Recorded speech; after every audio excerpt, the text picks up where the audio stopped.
All right, so let's talk about closing costs, prepaids, taxes, insurance, cash to close. I'm gonna try to do this in a different way that I've kind of used through the years. Maybe this will help you or your clients kind of think of outside the box, maybe a little bit differently than you were thinking before. So think about buying a car as the best example, and I use this one all the time. Let's say you see a special that says, "Hey, $500 down," and you're like, "Man, I got 500 bucks. I'm gonna go buy that car." And you go in and you have 500 bucks. Yeah, that does do your down payment, but at the end they might say something like, "Hey, well, we need tax, title, and license, so we need another like $1,800." And you'd be like, "Wait a minute, no, you said 500 down," and they're gonna tell you, "Well, that was for the car." But tax, title, and license is for the city or the county or the state fees or whatever, and has nothing to do with the price of the car. So you need to pay that. And you'd be like, "I don't have that." Well, in some cases, especially if it's a good enough deal, they can roll it into the purchase price, which is the same thing as asking a seller to pay the cost for you is to rolling it in. Now, let's say that they did roll it in. Then they say, "Hey, we want proof that you have insurance." Wait a minute, no, you didn't. Well, I'll get some insurance. Well, that's fine, I don't mind. You didn't tell me anything, but I'll go get it. Call the insurance company and say, "Okay, it's a $50 deposit." Like, no, I shouldn't need to do a deposit. I paid $500 down on the car and I already paid my tax, title, and license.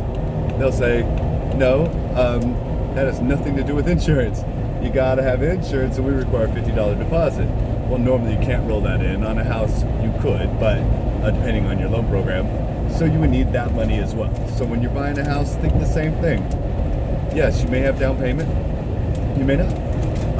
Is there a down payment assistance program? Great. But even if it's down payment assistance, that doesn't mean that you got your closing costs, taxes, insurance, prepaids, stuff covered.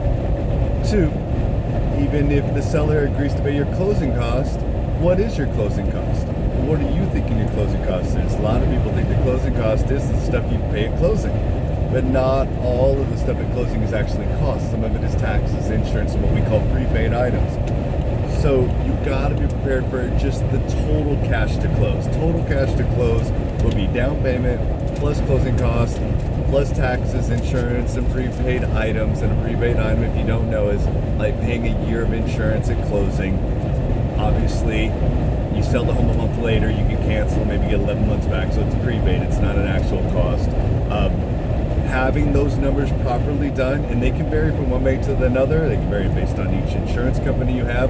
A lot of clients come to me, they want to do a zero down, zero move-in, and so when they do that, we got to try to have the seller pay their taxes, insurance, closing costs, everything. So they put a very large number on that contract, and it oftentimes maybe gets the agents or sellers thinking, "Wait a minute, those closing costs are ridiculous. There's no way there's that much closing cost."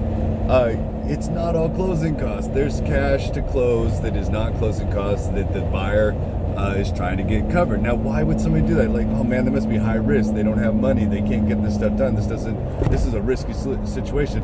No, maybe they're going to pay off debt. Maybe they are going to buy furniture, pay for a move, got medical emergencies. I mean, cash in the bank is better to have sometimes than cash in your home. You can't get the equity out of your home like you used to, especially in Texas. You can't touch the final 20% on your homestead. So there are a lot of good quality reasons. The only huge negative is if you're trying to get the seller to pay all these costs, the home has to be worth it, and that isn't always the case. Third-party appraiser can come out and say it's not worth it. In cases like that, you've got to have your backup plan. You got to be ready to have your cash to close or emergency funds or beg, borrow, or steal, what you need to do, but you're going to have to be prepared. Anyway, I know I didn't make it simple, but I started off simple, so use the card technique if it helps you a little bit. Dante, dancingdante.com, dancingdante@gmail.com. Talk to you soon. Bye-bye.